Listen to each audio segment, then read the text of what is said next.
While it's all still very fresh in our mind, here are some Super Saturday takeaways, some thoughts reflecting on the competition while it's still fresh and raw, reflecting on this weekend's games, reflecting on the tournament as a whole, some of the highs, some of the lows, some of the problems, some of the successes, the future, the concerns, and a few of those big Lions conundrums, British and Irish Lions conundrums, that this tournament has now thrown up. So please get stuck in the comments. I'm Tim and this is Egg Chasers. And if you appreciate the content today and across the Six Nations, then I would love it if I would earn your subscription so that when international rugby disappears for a bit, you might get the odd little recommendation of a video that you might like to come back and check. And I would love to see you here as well. So firstly, the biggest takeaway is this is the best annual sporting competition in the world. And I'm not talking about rugby.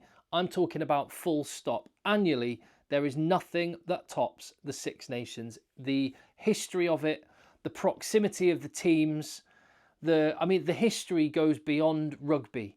It's in the DNA, it's in the psyche of the nations. Those rivalries are amazing. And the fact that this competition has been going for so long, and we've just had another chapter, it's something I never ever take for granted. The Six Nations is amazing, and you can tell it captures the imagination when you look at the millions and millions of people that watch it in the countries that are participating and around the world. And it was another cracking competition. 3 teams locked on 4 wins at the end of the competition, and a Super Saturday that kept our attention from minute 1 till the very end in Paris. I did get one comment earlier, which just a general takeaway point. Where do you stand on this? Flip side argument about the strength of this competition was, does the tournament this year, this is a comment that I had earlier on a video, does it actually reflect the poor quality of rugby in the Northern Hemisphere?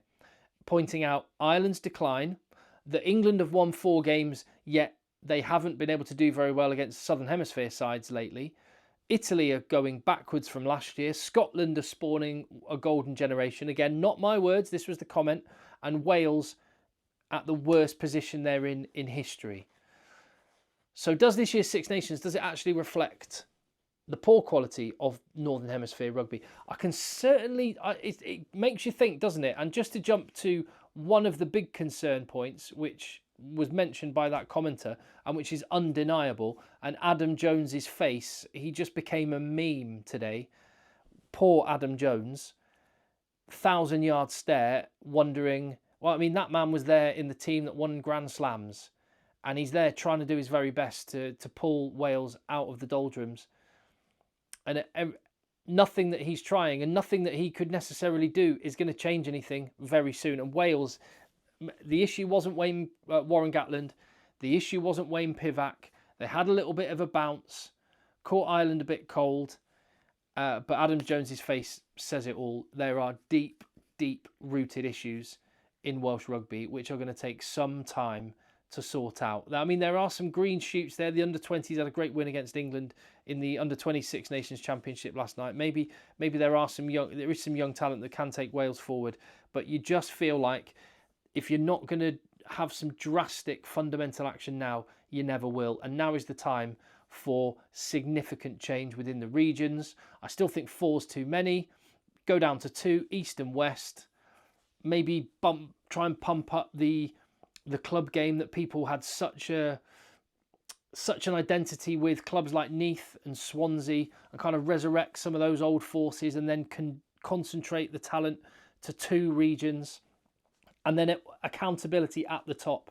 The people in that WRU snake pit who have overseen the decline and allowed it to happen, they need to go. So yeah, things are very, very bad for Wales. And Italy have declined a little bit from last year, although I would say I think there's enough. The trend for Italy is up. Yeah, they've dipped from last year, but overall the trend is going upwards. And again, they're under-20s. Good win against Ireland for the under-20s for Italy. I do, though, think that potentially if Italy do not continue that trend, and if Wales do not come out of the doldrums, the calls to have at least a route to a possible inclusion in the Six Nations for countries like Georgia and Spain and Portugal, it's going to become inevitable at some point. And I would like to see a promotion relegation playoff, not an automatic promotion relegation, but a playoff. I think that would be unbelievable jeopardy and stakes and TV, and I think it could be great for the sport. But I also recognise that you would compromise some of what makes the Six Nations great, that it is the same countries that have battled against each other all that history. So there's no perfect. What I will say on the antidote to still question marks over England, the suggested decline of Ireland, I'll come on to those two teams in a minute, and Wales, undoubtedly, who have got issues. The future is France. And I don't just mean on the international stage, I mean just full stop. The future of rugby is France. I mean, like 9-10 million people tuned in to watch that Six Nations winning match on terrestrial TV in France. That is like an amazing proportion of the public. It's captured their imagination. Rugby, the top 14 is the one out. Like international rugby is in a great place. Outside of international rugby, rugby's in a bit of a mess. Cannot make any money. It's not sustainable. It's relying on wealthy people to spend their kids' inheritance to keep clubs and franchises afloat. Top 14, however, doing very well. Thank you very much. They're the heart of communities. You get massive attendances. There's 3 professional leagues, and it continues to grow. I guess the one issue is for France, is the club game too strong? Because it means that players are playing at a real high intensity competition for 26, 30 weeks of the year, and then they've got international rugby on top, and it's a massive toll on the players. But there is no comparison between the top 14 and any other domestic league. So France have got a very, very high ceiling with the quality of players they've got. And I also think England's ceiling is really, really high. One thing I would draw a parallel between England and France, the average age of their team, of their squads, very, very young. Both about 25. And it's the one thing I've been beating this drum so much when I've been making videos and talking about England. Steve Borthwick has completely churned and changed the composition of this squad. And it is very, very young. I mean, Tom Curry, for example, who's had an unbelievable tournament, and I will pick like my players of the tournament in a minute in this video as well, just while it's fresh in the mind. I might change my mind in the days to come, but he's one of the most experienced England players. He's 26. I've got a really, really young team, so I think the England ceiling, along with France, is very, very high. When you look at Ireland, they're a much older team, and it's a different age composition, and they're a different point in their life cycle. But I do think, and I've noticed this with the comments today, and I think there's a lot of people drawing far too big a conclusion about the future of this Ireland team based on this championship. They're without Andy Farrell, let's not forget. A first time at the helm for Simon Easterby without Andy Farrell. And that's going to take a little bit of time. And Ireland have come away with 4 wins. Yes, they've not played at their best. They were disappointed about the performance that they put in at home against France with so much hype surrounding that fixture. But equally, there were some mitigating factors there. There was no Mac Hansen, who was great against Italy. James Lowe pulled out just before. Tyg Furlong wasn't back at that point. So yeah, it was really disappointing, the performance against France. But I think there's way too much people just go, right, that's the end of an era then. Ireland are done. It's done. Our best times are over. They've been like up there with the best teams in the world. And for a chunk of period of time, the ranked #1 team in the world over the last 8 years with one of the best attacks and stuff. And the description I've used to describe Ireland is they're like a finely made watch. All the moving parts are perfectly intricately placed. When one little bit doesn't work, the whole thing stops. That's where Ireland are at in this tournament. It still was enough to win them 4 games and at times look really, really good. But it also is only a tiny bit of fine-tuning, and they will be back. It was only, less than a year ago. It was in July last year. They won in South Africa. They won the championship last year. They were going on this occasion to try and be the first team that ever won 3 back-to-back.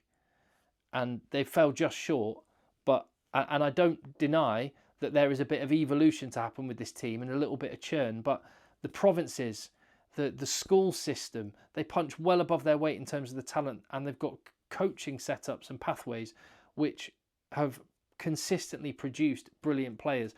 And the British and Irish Lions year is a great year to start that evolution, because Ireland are going to contribute a load of British and Irish Lions. You can take a very young squad and expose them to international environments in international matches, and go from there. I think people are writing off Ireland way too quickly and way too easily.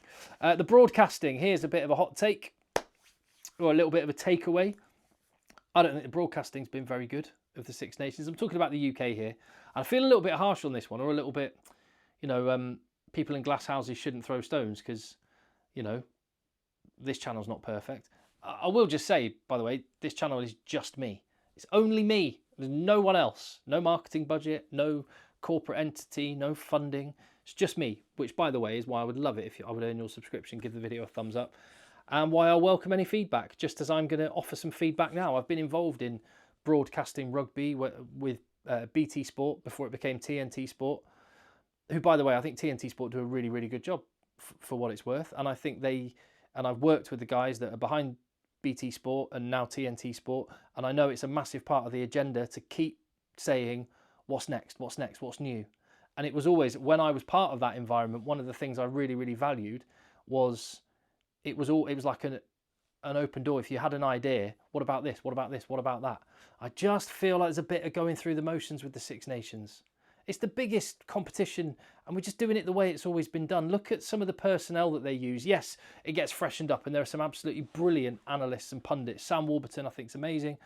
But I'm not going to be unkind by naming names, but you know the ones I'm talking about. The ones that get wheeled out every single year. And oh, come on. We can do better than this. It's the same thing as well. It's like the questions they get asked are so superficial.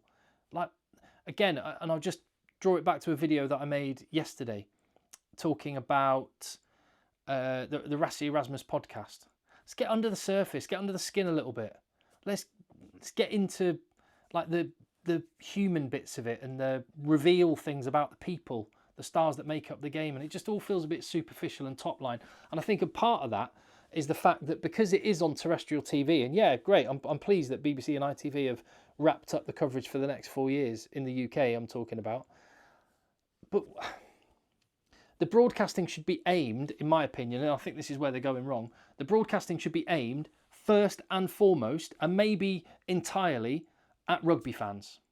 And if you do that with enough enthusiasm, people that are casual rugby fans will get into it, and they will love it as well. When you watch the NFL, you don't have them pandering to you, like, well, let me just take a while and explain what a line of scrimmage is. No, they just get on with it, and the infectious enthusiasm that they bring means if you don't quite understand, it's like, well, okay, I'm going to concentrate here and try and work out what's going on. I just think we pander too much, and so that would be my feedback to the broadcasters. Add to that the fact that we didn't get a replay of the disallowed Tom Jordan try, that there are sometimes angles still not getting given. I don't know exactly what's going on there. So anyway, moving on. Let's talk about British and Irish Lions then. Who is, if you just had to have fresh in the mind, Six Nations has just finished, pick a British and Irish Lions captain. Who are you going for? Oh, sorry. I've jumped ahead of myself. Pick a player of the tournament. Who are you going for? Oh, well, I've come this far. I'll carry on. I've got my 4 players of the tournament. I don't know when the shortlist gets announced, but I would go with Tommy Freeman. I think he's been brilliant. Scored in every game for England. Been great. Tommaso Menoncello. Could be Juan Ignacio Brex. Could be the pair of them, to be fair. But Menoncello, what an elite player. If he played for South Africa, New Zealand, England, France, Ireland, he would be poster boy of rugby. He's amazing. And he's had another brilliant tournament. Tom Curry, what an absolute hero that man is. Absolutely relentless. Relentless. And Louis Bielbiere with 8 tries in the tournament. Those are the best 4 players. To be honest, I don't put whoever you want on your shortlist. The top 2 are right there. It's between Curry and Labeep Beep. I think they've both been incredible. Probably going to give it to Labeep Beep. He'll be the boy. Mention for Mo Afana as well, who's got stronger and stronger through the tournament. Yes, back to what I was saying about a Lions captain. Pick a Lions captain. Who are you going for? That's your boy. That is the British and Irish Lions captain for 2025. Maro Itoje. He gave away a few penalties in the game against Wales, and he's prone to do that. I don't know, there's just a kind of calmness I quite like, a swagger almost, with Itoje. I think the other contenders are obviously Caelan Doris. He's the main one. It has to be a player that can command their position in the team. And both Doris and Itoje, you can't see past anyone else playing in their position. They had brilliant tournaments.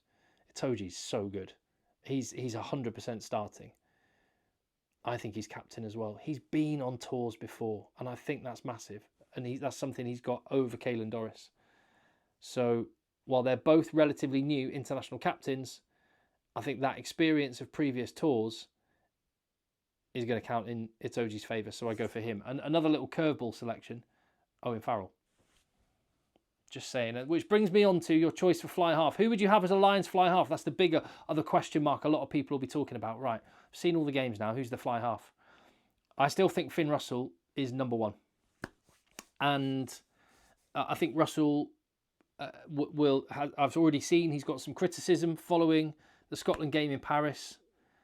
I think he did a load of good things. I'll just put it this way. He led an attack which ran for over 1,000 metres in Paris.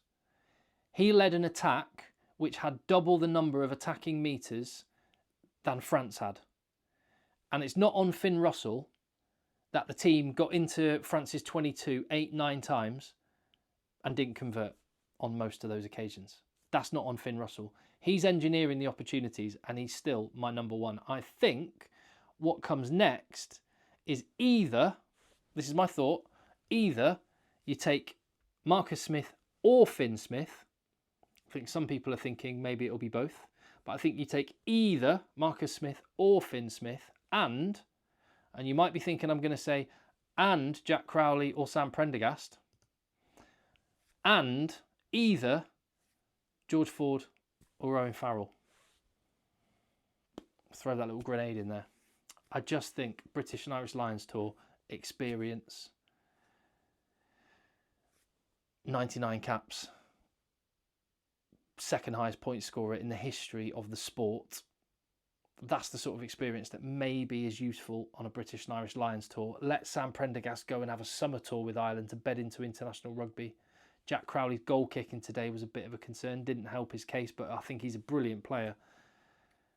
I don't know. That's how I see it. I will revisit this as I do my kind of Lions tracker video looking at British and Irish Lions selection. I might revisit this and change my mind. So like I say, this is just Saturday night takeaways. Just thoughts I'm chucking out there on this Saturday night while all the adrenaline's still coursing through my veins from the rugby. But overall, loved it.